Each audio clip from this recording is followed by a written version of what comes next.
Olá, bem-vindo ao canal Arque Atualiza. Eu sou a arquiteta Ana Paula Vickert e nós estamos trabalhando com estruturação de espaços públicos. Conheça nosso trabalho no Instagram Arque Atualiza e também no YouTube. Se inscreva no nosso canal, ative o sininho. Se gostar desse vídeo, curta e compartilhe. Hoje nós vamos falar então sobre a metodologia desenvolvida pelo Jangel para análise dos espaços públicos e da vida pública. Um aspecto bastante importante que o Jangel traz é a questão da observação do espaço público e da neutralidade que nós, arquitetos e planejadores, devemos ter ao observar esses espaços. Então, esta frase que eu trago do Jangel é para exemplificar e endossar essa metodologia que a gente vai falar hoje, tá?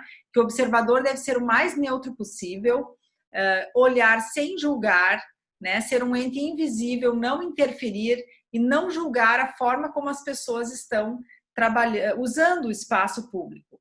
Porém, essa observação ela tem que ser feita com um método para que os dados coletados no espaço possam ser utilizados na hora de fazer o projeto.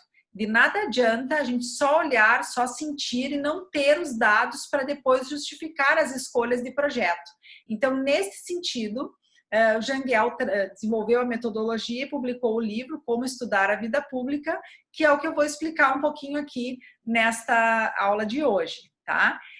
Esses estudos de observação propostos são ferramentas para tornar as pessoas visíveis, né? Muitas vezes nós precisamos tomar decisões ou justificar para os prefeitos, para as comunidades, as decisões de um projeto, e tendo os dados, isso fica muito mais fácil. Então, na metodologia, nós teremos 8 ferramentas de investigação que nos permitirão conhecer o espaço público e os seus usuários. Esta é a metodologia de Jangel para compreender o espaço público. Primeiro, contar as pessoas. Fazer a contagem das pessoas, dos pedestres, saber quantos são homens, quantos são mulheres, quantos são crianças, como são esses pedestres, por onde eles circulam. Esta contagem pode ser tanto com ferramenta manual, quanto utilizando outros sistemas inteligentes de contagem.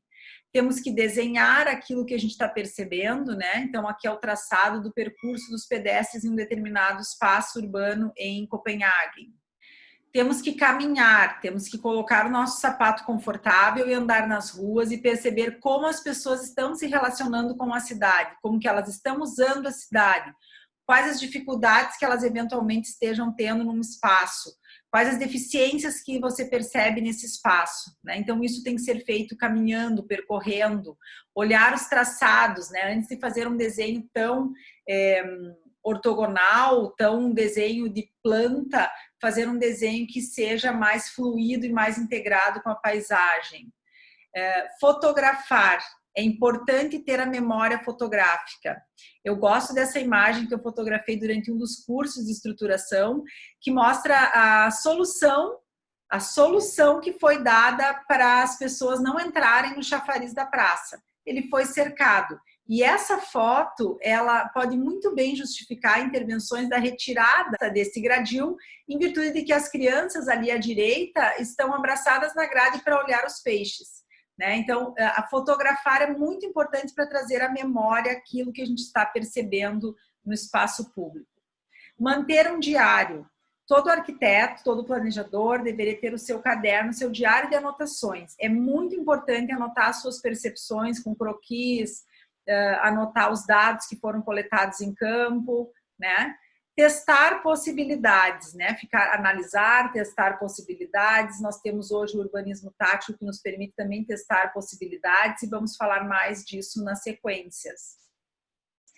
Destas ferramentas, o Jangel também propõe 12 critérios de qualidade para análise. Esse sim é de análise perceptiva, são critérios em que nós poderíamos dizer que tantos por cento dos usuários de uma praça acham o espaço acolhedor, mas acham que o espaço é perigoso, acham que o espaço não tem mobiliário adequado. Então, a proposta aqui dos 12 critérios está em inglês, eu já traduzi a ficha, e trabalhamos, então, com os emojis para marcar esses critérios. Então, o ideal é que o arquiteto tenha a sua ficha, né? São critérios divididos em 3 grandes áreas: análise da proteção, análise do conforto e análise da percepção e fruição do espaço. Sempre que a gente for fazer uma análise de um espaço público, de um edifício, enfim, que nós tenhamos uma ficha, é importante que tenha ali o nome de quem fez a ficha, a data e o local, né? Porque isso é válido para aquele momento em que a ficha foi feita. Vamos conhecer um pouquinho mais os critérios de qualidade urbana. Questão da proteção: analisar se o espaço tem segurança para todos os usuários, analisar se os usuários frágeis estão protegidos, nesse caso, por exemplo, calçada, ciclovia, estacionamento e via de tráfego. Então, aqui já colocaríamos um sorrisinho, vou voltar aqui, né? Então, a pessoa analisa isso, vai ali, marca proteção contra violência. Sorrisinho, mais ou menos, não tá bom, tá? Esse é o método. Analisar se temos segurança, né, contra assaltos, contra assédio, enfim, analisar se essa segurança é em qualquer horário, tá? Agora, nos critérios de conforto, temos nesse espaço público proteção contra intempéries, temos sombras, temos espaços também para pedestres na parte do conforto, né, do uso do espaço. Os pedestres foram compreendidos, como é que é observar como é que as pessoas estão se locomovendo, o espaço é confortável para se locomover, né? Então não tem ninguém subindo a escada, todo mundo subindo a rampa, né? Como que esses espaços estão sendo usados, eles são adequados para as pessoas permanecerem, né? Se esse espaço é agradável, onde você tem espaço para sentar, né? Aqui nesse caso, onde faria uma chamada telefônica, onde que eu poderia sentar, fazer alguma coisa aqui, né? Volta a fachada ativa. A questão de observar, né, se as pessoas estão tendo oportunidades para sentar, se elas têm oportunidade de sentar sozinhas ou em grupos, né, se nós temos essa diversidade de oportunidades para usar os espaços, né. A questão das visuais também entra no conforto, né, para permanecer no espaço, se você está tendo uma boa qualidade visual, né. Essa questão da visual, da perspectiva, ela é bem interessante, porque nesse caso dessa imagem não tem nem mobiliário urbano, apenas o gramado, porém as oportunidades visuais são muito positivas e as pessoas, então, permanecem mais nesse espaço. Se temos aí no espaço bom engajamento, boas condições para engajamento social, se é um lugar que as pessoas podem se encontrar, né? Então, tudo isso está lá naqueles critérios da fichinha.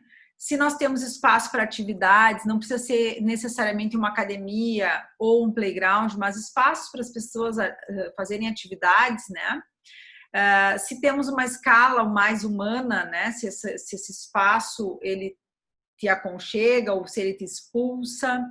Então, todos esses critérios nós vamos analisando com aquela fichinha, sempre marcando, né, a análise que está sendo feita por nós naquele momento.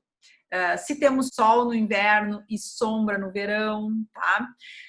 Se temos materiais bonitos, se o design então, na parte de fruição do espaço, naquela última fileira da ficha, se os materiais são bonitos, se temos visuais interessantes, né? Então, voltando aos critérios, nós temos essas 12 oportunidades de critérios, tá? Que vão analisar proteção, conforto e percepção do espaço.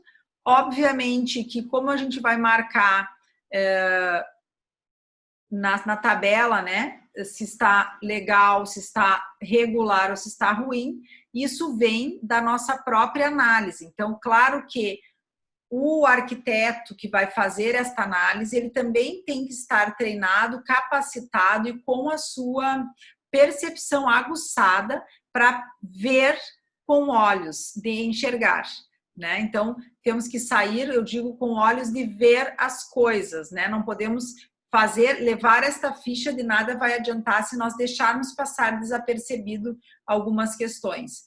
Unindo esta ficha com os outros critérios, com as nossas outras observações, com a contagem dos pedestres, com as análises de uso dos espaços, nós vamos poder chegar a diretrizes gerais, nós vamos poder chegar a um diagnóstico geral do espaço público e, a partir de um diagnóstico correto, definir diretrizes adequadas para o projeto.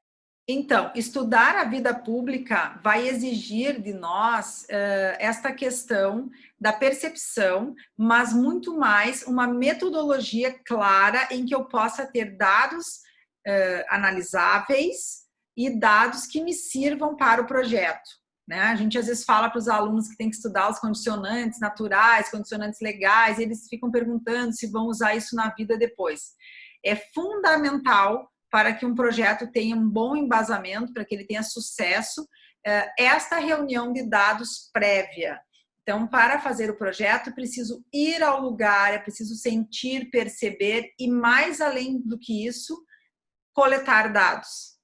Muito obrigada pela participação na aula de hoje e até a próxima.